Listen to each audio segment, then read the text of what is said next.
অল্প কিছু আজকে একটা রুকু বা দুইটা রুকু আপনাদের সামনে তর্জমা করে শোনাবো ইনশাআল্লাহ।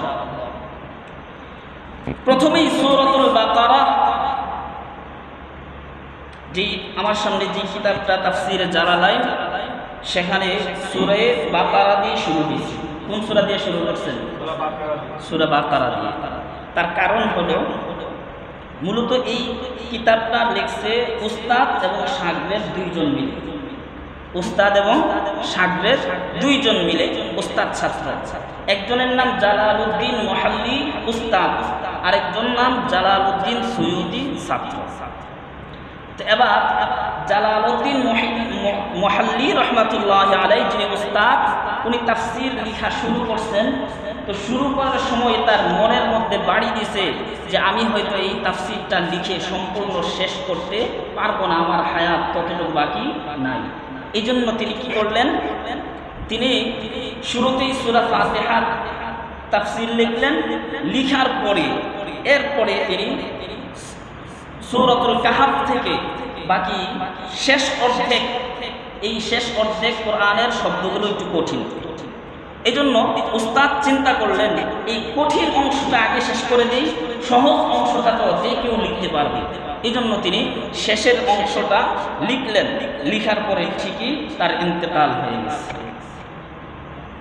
এরপরে তার ছাত্র আসছে জালালউদ্দিন সুয়ুতি রহমাতুল্লাহি আলাইহি। উস্তাদ যেইভাবে তাফসীর করেছেন, লিখেছেন, ঠিক অনুরূপভাবে উস্তাদের হুবহু কপি করে বাকি অর্ধেক সূরা বাকারা থেকে একদম সূরা কাহফের আগ পর্যন্ত বাকি সবটা পূর্ণ করছে। এই জন্য এই তাফসীরটার নাম হলো তাফসীরুল জালালাইন, দুই জালালাইনের লিখিত তাফসীর। এবার সূরা বাকারা দিয়ে যেহেতু শুরু হয়েছে, তো সূরা বাকারা এই সূরাটা মাদানী সূরা। কোন সূরা? মাদানী আর মাক্কি সূরা। কোরআন শরীফের মধ্যে যে সকল সূরা আছে সেগুলো দুই প্রকারই, এক প্রকারের নাম মাদানী আর এক প্রকারের নাম মাক্কি। তো মাদানী সূরা বলা হয় যে সকল সূরাগুলো নবীজি মদিনায় হিজরত করার পরে নাজিল হয়েছে, সেগুলোকে বলা হয় মাদানী সূরা। আর যে সকল সূরা মক্কায় থাকতে নাজিল হয়েছে, অবতীর্ণ হয়েছে, সেগুলোকে বলা হয় মাক্কি সূরা, মাক্কিয়া। এই সূরা বাকারা কোন ধরনের সূরা? মাদানী সূরা। কোন সূরা? মাদানী সূরা। এই সূরার আয়াত 286 অথবা 87টা আয়াত। তো যেহেতু এই মাদানী সূরার বৈশিষ্ট্য হলো আয়াতগুলো লম্বা লম্বা হয়। আয়াতগুলো কি হয়? লম্বা লম্বা হয়। এর মধ্যে উপদেশ বেশি থাকে এবং বিধান বেশি থাকে।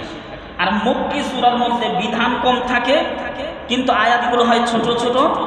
আখিরাত, জান্নাত, জাহান্নাম, হাসর নাসর এগুলো নিয়ে মক্কি সূরায় বেশি আলোচনা হয়। তো চলুন এই সূরার মধ্যে, যেহেতু মদিনায় অবতীর্ণ হয়েছে, মদিনায় যাওয়ার পরে মুনাফিকের একটা জামাত তৈরি হয়েছে। আগে ছিল মক্কায় থাকতে ছিল দুই জামাত, একদল মুমিন আর একদল কাফের। আর মদিনায় যাওয়ার পরে কয় জামাত হয়েছে? তিন জামাত, মুমিন, কাফের। মুমিন এবং কাফেরের মাঝামাঝি মুনাফিকের একটা দল। তো আল্লাহ তাআলা সূরা বাকারার প্রথম দুইটা রুকুতে মুমিন, মুনাফিক, কাফের এই তিন শ্রেণীর মানুষের কথা আলোচনা করছেন। সূরা বাকারার দুই রুকুতে কয় শ্রেণীর মানুষের আলোচনা করছেন? তিন শ্রেণীর মানুষের আলোচনা। প্রথম শ্রেণীর হলো মুমিনদের আলোচনা করছেন। দ্বিতীয় দুইটা আয়াত, প্রথম 5টা আয়াত মুমিনদেরকে নিয়ে, দ্বিতীয় দুইটা আয়াত কাফেরদেরকে নিয়ে, এরপরে 13টা আয়াত মুনাফিকদেরকে নিয়ে। তাহলে মুনাফিকদের আলোচনা সূরা বাকারার শুরুতে বেশি করছেন, কারণ মুনাফিকের বিষয়টা খুব খতরনাক, ভয়ানক, মারাত্মক। এই জন্য এই বিষয়ে আল্লাহ তাআলা আয়াত বেশি আলোচনা করছেন, বেশি নাযিল করছেন। তো শুরুতে ইমাম শাফি রাহিমাহুল্লাহর মাযহাব অনুযায়ী, যেহেতু ইমাম জালালউদ্দিন সুয়ুতি রাহিমাহুল্লাহ উনি শাফি মাযহাবের ছিলেন। কোন মাযহাবের ছিলেন? শাফিঈ মাযহাবের ছিলেন। তো তার মতে বিসমিল্লাহ এটা সূরার অংশ, বিসমিল্লাহ এটা সূরার অংশ, এবং সারা কোরআন শরীফের মধ্যে বিসমিল্লাহ এটা সূরার অংশ হয়ে থাকে। এই জন্যই হানাফি মাযহাবে যেহেতু এটা ইখতিলাফ মুখতালাফ ফি, মতবিরোধপূর্ণ মাসআলা, এই জন্য সূরার শুরুতে বিসমিল্লাহ পড়ে নেওয়াটা সুন্নাহ, ফরজ না, কিন্তু শাফিঈ মাযহাব অনুযায়ী ফরজ। চলেন এখানে আয়াত আছে, প্রথমে বিসমিল্লাহির রহমানির রহিম, এরপরে আলিফ লাম মিম মিম, আলিফ লাম মিম। এই যে আলিফ লাম মিম একটা আয়াত, একটা কি আয়াত, এই আয়াতের কোন অর্থ কোন মানুষ জানে না। এটার অর্থ একমাত্র জানেন কে? আল্লাহ তাআলা জানেন। নবীকেও এই আয়াতের অর্থ জানানো হয় নাই, ব্যাখ্যা জানানো হয় নাই। তাহলে এই আয়াতের অর্থ নবীজিকেও জানানো হয় নাই, কোনো মানুষকেও জানানো হয় নাই। তো এই আয়াতটা আল্লাহ তাআলা কেনই বা নাযিল করলেন? তার জবাব হলো যে এই আয়াত কোরআন নাযিল যখন করেছেন আল্লাহ তাআলা, কাফেররা চাইছিল কোরআনের মোকাবেলা করার জন্য, কোরআনের সাথে মোকাবেলা করার জন্য সাহিত্য দিয়ে। এবার আল্লাহ তাআলা এই আয়াতগুলো নাযিল করলেন, নাযিল করলে বলে দিলেন, চ্যালেঞ্জ দিলেন যে তোমরা পারলে এই আয়াতগুলোর মোকাবেলা করো। যখন এই আয়াত নাযিল হয়েছে, এটার অর্থই তো কেউ বোঝে না, সুতরাং সব মানুষ চুপ হয়ে গেছে, কোরআনের সাথে আর মোকাবেলা করতে পারে না। এই আয়াতগুলো নাযিল করছেন লিইসকাতিল কুফার, কাফেরদেরকে চুপ করানোর জন্য, যে তোমরা কোরআনের সাথে যতভাবেই চেষ্টা করো না কেন, কোনোদিন কোরআনের সাথে মোকাবেলা করে পারবে না। এজন্যই আল্লাহ তাআলা বলে দিলেন আলিফ লাম মিম।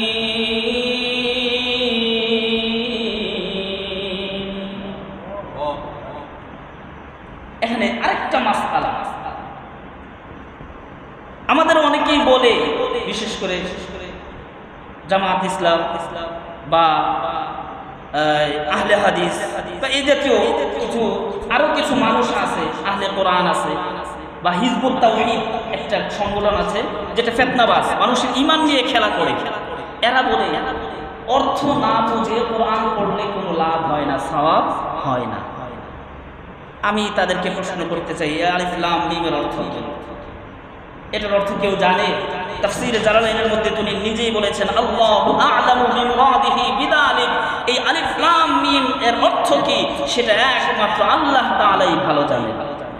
তো এবার এই আলিফ লাম মিমের অর্থ আমরা জানি না, কিন্তু পড়লে সওয়াব আছে না নাই? আছে, অবশ্যই সওয়াব আছে, যেহেতু কোরআনের অংশ। সুতরাং অর্থ বুঝে পড়লেও যেমন সওয়াব আছে, অর্থ না বুঝে পড়লেও তেমন সওয়াব আছে। এটা এই আয়াতটা প্রমাণ করে। এটার অর্থ বুঝে আসে না কারো, তারপরেও আল্লাহ তাআলা এর উপর সওয়াব দান করবেন। তো এটার নাম হলো হুরুফে মুকাত্তাআত, বিক্ষিপ্ত কিছু হরফ।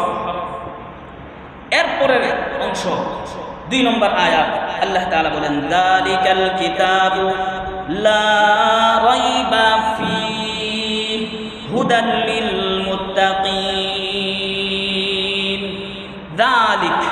যালিকা শব্দের অর্থ হলো উহা, যালিকা শব্দের অর্থ হলো উহা, ওই, দ্যাট। ইংরেজিতে কি বলে? দ্যাট, ওই, ইশারামূলক শব্দ। তো এবার এই যালিকা, কোরআন আমাদের সামনে না আমাদের অনুপস্থিত? আমাদের উপস্থিত না অনুপস্থিতে আছে কোরআন? আমাদের উপস্থিত না, আমাদের সামনেই তো কোরআন আছে। তাহলে সামনে যেই জিনিস থাকে সেটাকে তো হাদা দিয়ে বলার দরকার, দিস দিয়ে বলার দরকার, এই কিতাব দিয়ে বলার দরকার ছিল, তাই না? বুঝছেননি? কিন্তু আল্লাহ তাআলা কি বলছেন? ওই কিতাব বলছেন। কেন বলছেন?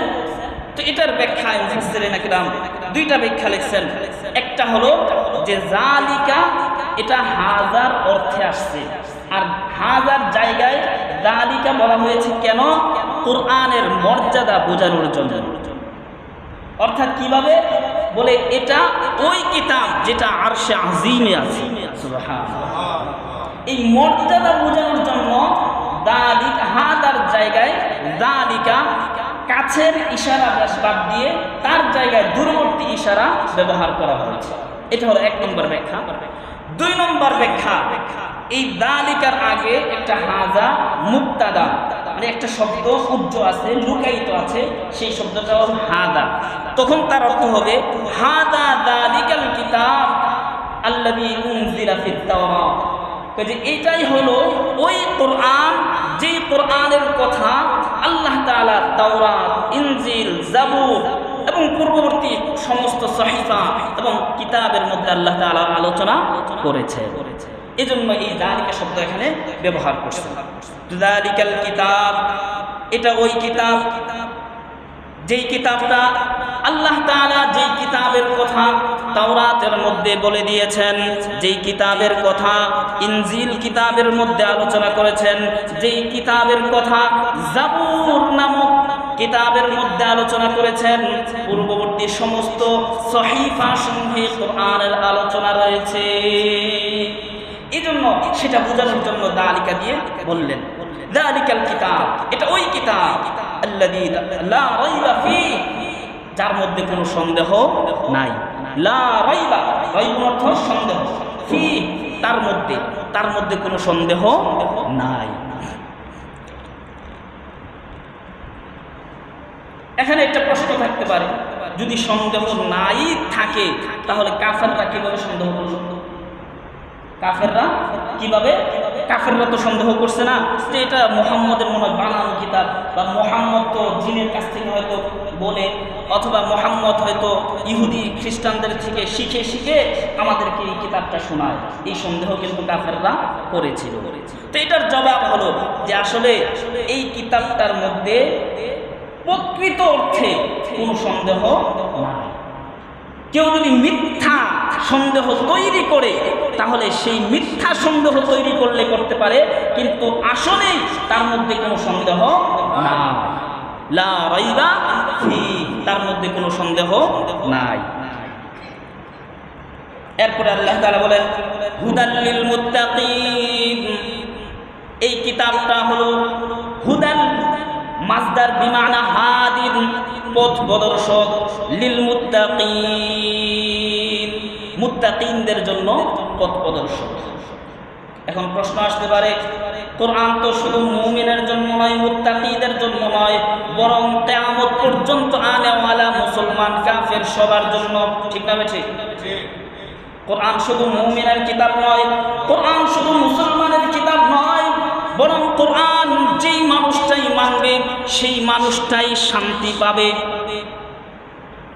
এই জন্য এই কবি আলাউদ্দিন আইনুদ্দিন আল আজাদ রহমাতুল্লাহি আলাইহি গজলের মধ্যে বলে গেছেন, সমাধান চাও যদি জীবনে মরণে, ফিরে যাও খুঁজে নাও চোখ রাখো কোরআনে।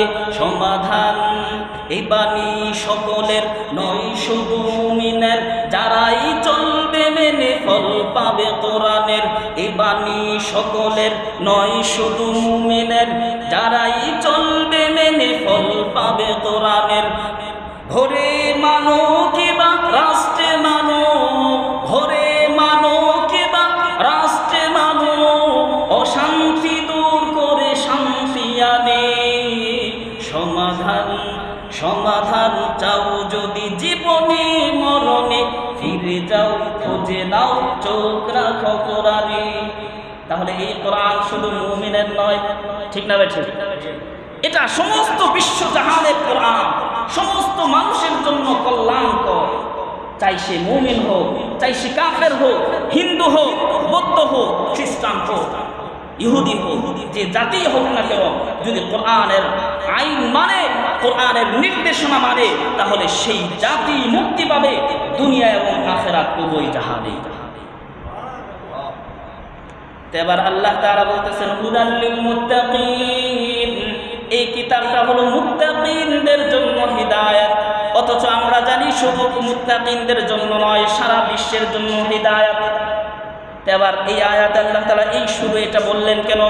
তার কারণ হলো মুফাসসিরিনে কেরাম বলেন যে কোরআনের মাধ্যমে সবচেয়ে বেশি উপকৃত হয়, সবচেয়ে বেশি লাভবান হয় কোরআন পড়ে, কোরআন আলোচনা করে, তরজমা শিখে সবচেয়ে বেশি উপকৃত হয় মুত্তাকিরা।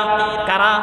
মুত্তাকিরা, যারা আল্লাহকে ভয় করে, যারা শিরক থেকে বেঁচে থাকে, যারা আখিরাতে জাহান্নাম থেকে বেঁচে থাকে, তারাই হলো কোরআন দিয়ে সবচেয়ে বেশি উপকার লাভ করে। এই জন্য আল্লাহ তাআলা এখানে কাদের কথা বলছেন? মুত্তাকিনদের জন্য বলছেন। যেহেতু এই মুত্তাকিরা যারা আল্লাহকে ভয় করে, আখিরাতের আযাবকে ভয় করে, এরাই কোরআনকে কোরআনকে তারা শুনে এবং তার মাধ্যমে উপকৃত হয়। এজন্য বলছেন হুদাল লিল মুত্তাকিন। এবার মুত্তাকি কারা?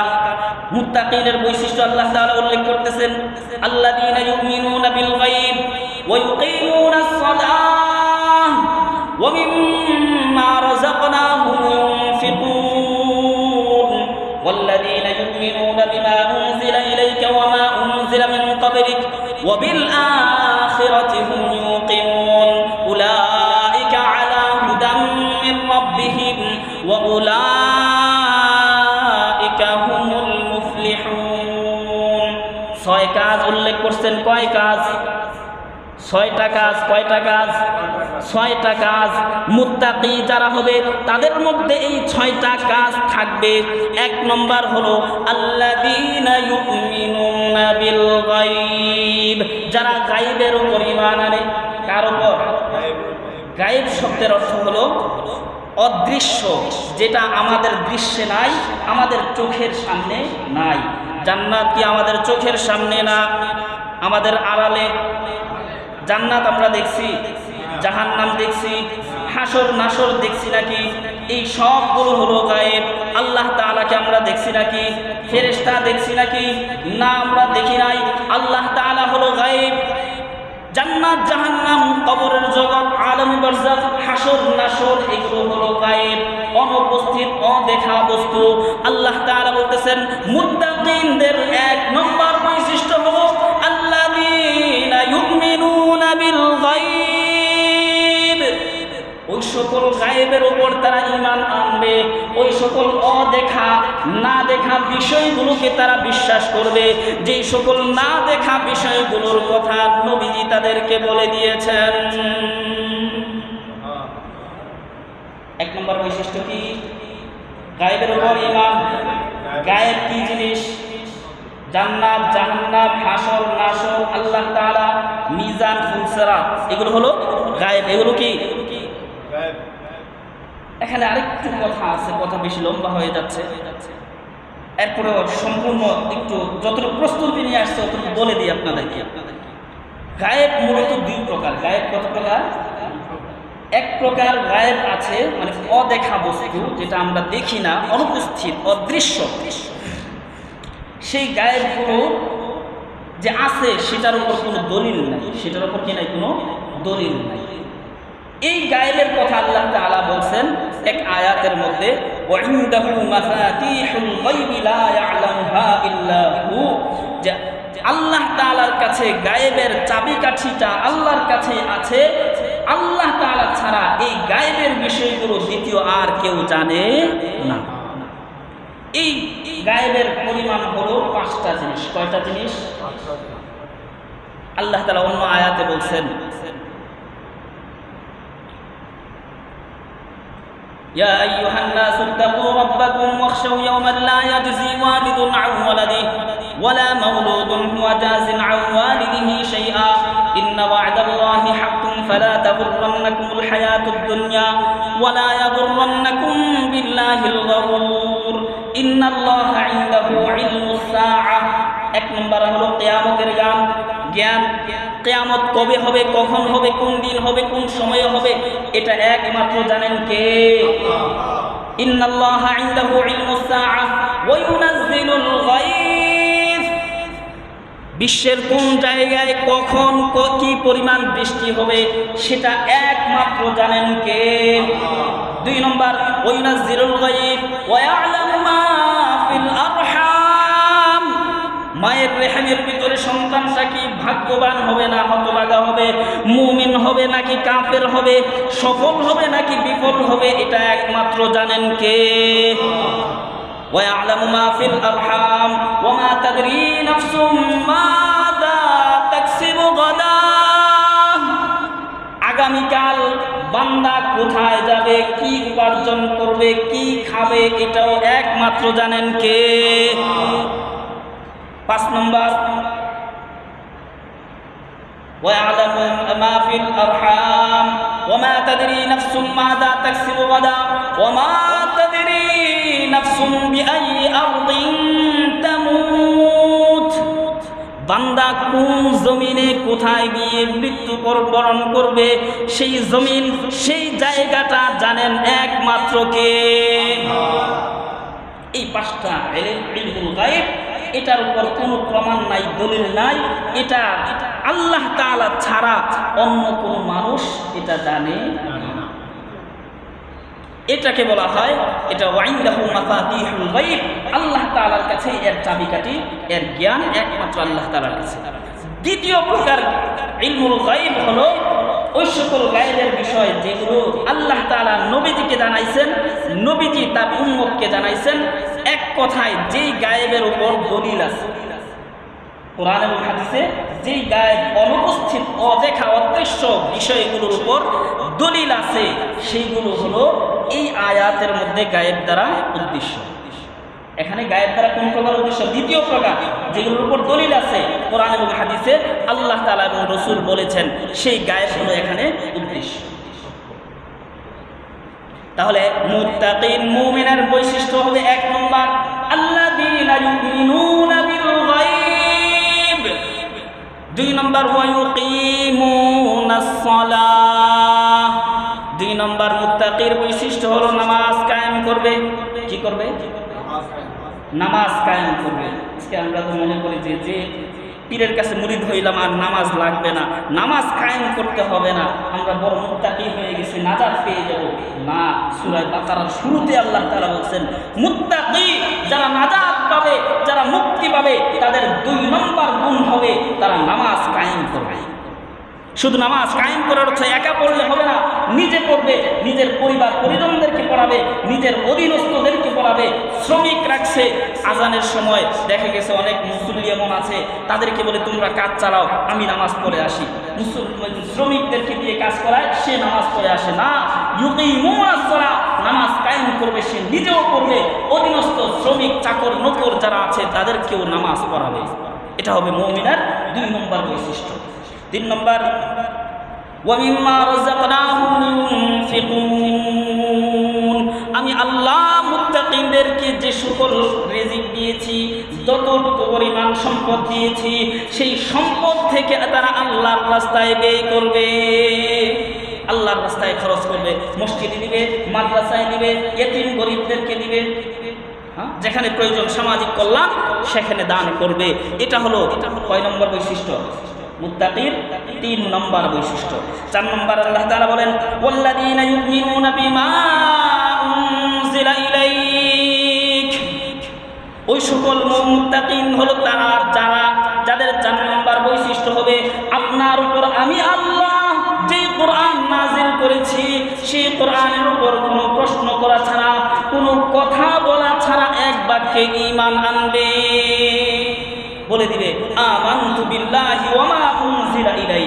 আল্লাহ যা নাজিল করেছেন সব কিছুর উপর ঈমান আনলাম।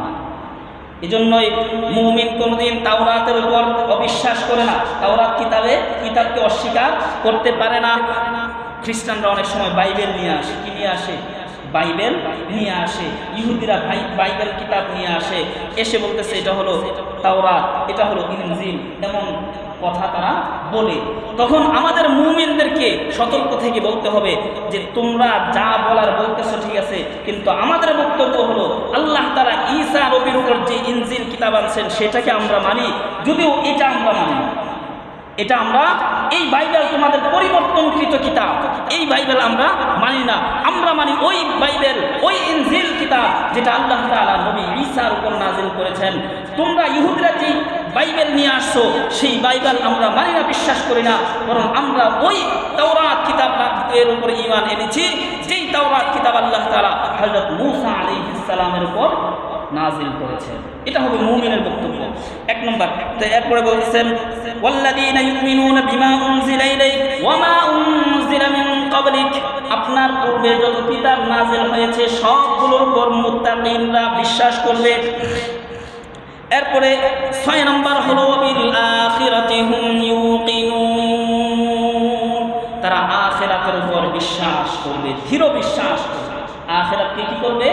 দৃঢ় বিশ্বাস করবে যে আখিরাত আছে, আমাদের পরবর্তী জীবন আছে।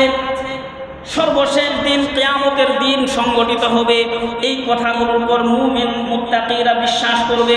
এবার আল্লাহ তাআলা বলতেছেন এই 6 সিফত যেই মানুষটার মধ্যে থাকবে, উলাইকা আলা হুদাম মির রাব্বিহিম, এরাই হলো তাদের রবের পক্ষ থেকে হেদায়েতের উপর রয়েছে। ওয়া উলাইকা হুমুল মুফলিহুন, আর এরাই হলো দুনিয়ার জমিনের সফল মানুষ।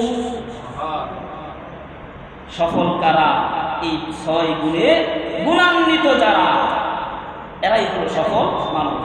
আমার কথা না, কোরআনে আল্লাহ তাআলা বলতেছেন উলাইকা হুমুল মুফলিহুন, এরাই হলো সফল মানুষ। এই 6 গুণে গুণান্বিত যারা, আল্লাহ তাআলা আমাদেরকে এই 6 গুণে গুণান্বিত হওয়ার তৌফিক দান করেন, বলেন আমিন। এই ছিল 5টা আয়াত। এখানে আল্লাহ তাআলা কাদের আলোচনা করছেন? মুমিনের। কাদের আলোচনা করছেন? মুমিনের আলোচনা করছেন। এরপরে 2 আয়াতের মধ্যে কাফেরদের আলোচনা করছেন। কাদের আলোচনা? এবার আল্লাহ তাআলা বলতেছেন ইন্নাল্লাযীনা কাফারু, নিশ্চয়ই যারা কুফরি করেছে, আবি জাহাল ওয়া আবি লাহাব ওয়া নাহবিহিমা, যেমন আবু জাহেল, আবু লাহাব, উতবা, শাইবা, এ জাতীয় কাফের যারা আছে, সাওয়াউন আলাইহিম আনযারতাহুম আম লাম তুনযিরহুম লা ইউমিনুন। হে নবী, আপনি এদেরকে যতই সতর্ক করেন, যতই দ্বীনের দিকে দাওয়াত দেন, যতই জাহান্নামের আলোচনা তাদেরকে শোনান, তারা কোনোদিন ঈমান আনবে না। কেন ঈমান আনবে না? খাতামাল্লাহু আলা কুলুবিহিম, আল্লাহ তাআলা তাদের কলবের মধ্যে, আল্লাহ তাআলা তাদের হৃদয়ের মধ্যে মোহর মেরে দিয়েছেন, ঈমান না আনার মোহর, কুফরির মোহর মেরে দিয়েছেন। খাতামাল্লাহু আলা কুলুবিহিম ওয়া আলা সামঈহিম, আল্লাহ তাআলা তাদের কানের উপর মোহর মেরে দিয়েছেন, ফলে তারা হককে শুনে না। কলবের মধ্যে মোহর মেরে দিয়েছেন, ফলে তারা হক বুঝে না। ওয়া আলা আবসারিহিম গিশাওয়া, তাদের সামনে, চোখের সামনে আল্লাহ তাআলা পর্দা ফেলে দিয়েছেন, যার ফলে তারা ফালা ইউবসিরুনাল হাক্কা, হক তারা দেখে না। ওয়ালাহুম আযাবুন আযীম, আল্লাহ তাআলা বলতেছেন এই সকল মানুষের জন্য আল্লাহ তাআলা রেখেছেন যন্ত্রণাদায়ক শাস্তি। নাউযুবিল্লাহি মিন যালিক। এখানে দেখেন কাফেরদের বৈশিষ্ট্য উল্লেখ করছে 3টা। কয়টা? তারা ঈমান আনবে না। কেন? তারা কুফরি করতে করতে, নবীজির বিরুদ্ধাচরণ করতে করতে এমন পর্যায়ে কুফরিটা পৌঁছে গেছে যে এটা তাদের অন্তরে মোহর মারার মতো, সিল মারার মতো হয়ে গেছে। চিঠির মধ্যে যখন সিল মারা হয় না, কোনো সরকারি কোনো চিঠি যখন আসে অথবা প্রশ্নপত্র যে ফাইলে করে আসে, ওটার মধ্যে যখন সিল মারা হয়, এরপরে কিন্তু আর খোলার সুযোগ নাই, এটা একবারে চিরতরে বন্ধ হয়ে যায়। তো আল্লাহ তাআলা বলতেছেন তাদের অন্তরের মধ্যে কুফরির মোহর এমনভাবে এঁটে গেছে যে তারা আর ঈমানের দিকে তারা ফিরে আসবে না, কারণ কুফরি করতে করতে চূড়ান্ত পর্যায়ে পৌঁছে গেছে। কুফরিটাই তাদের জন্য এই মোহর হয়ে গেছে। তো মোহরটা কয় জায়গায় পড়ছে? 3 জায়গায়। কয় জায়গায়? 1 নম্বর কলবের মধ্যে। কোথায়? কলবের মধ্যে, মানুষের অন্তরে, হৃদয়ে মোহর পড়ে গেছে। তাহলে মুমিন সে কি করবে? মন দিয়ে কোরআন শুনবে, মন দিয়ে হাদিস শুনবে, মন দিয়ে সে তেলাওয়াত শুনবে, নামাজ পড়বে। এই হলো 1 নম্বর বৈশিষ্ট্য মুমিনের হবে। কাফের বৈশিষ্ট্য হলো তাদের অন্তর, মনটার মধ্যে মোহর এঁটে গেছে, আর মুমিনের মনটা থাকবে খোলা। মুমিনের মনটা থাকবে খোলা। 2 নম্বর ওয়া আলা আবসারিহিম ওয়া আলা সামঈহিম, তাদের কানের মধ্যে মোহর পড়ে গেছে। তাহলে মুমিন সে কানও খোলা রাখবে, মুমিন কান খোলা রাখবে, কান খুলে শুনবে, কোরআন শুনবে, দ্বীনি আলোচনা শুনবে। এরপরে ওয়া আলা আবসারিহিম, এবং মনোযোগ দিয়ে তাকিয়ে সেই আলোচনাগুলো শুনবে। এই 3টা বৈশিষ্ট্য যদি কারোর মধ্যে থাকে, তাহলে আল্লাহ তাআলা তাকে হেদায়েত দিয়েই দিবেন। ওমর রাদিয়াল্লাহু তাআলা আনহু, উনি কিন্তু আসলে কাফের ছিলেন, কিন্তু তার মনটা ছিল খোলা, মনটা ছিল খোলা, চোখ ছিল খোলা, কান ছিল খোলা। এই জন্য শেষ পর্যন্ত আল্লাহ তাআলা তাকেও ইসলামের নূরে নূরান্বিত করে দিয়েছে। এজন্য আমাদেরকে কোরআন তেলাওয়াত যখন শুনবো দিল দিয়ে শুনবো, কান খোলা রাখবো, এরপরে চোখগুলো খোলা রাখবো, সজাগ দৃষ্টি দিয়ে শুনবো। এই ছিল কাফেরের আলোচনা, সংক্ষিপ্তভাবে শেষ করে দিলেন। এরপরে মুনাফিকের আলোচনা শুরু করছেন।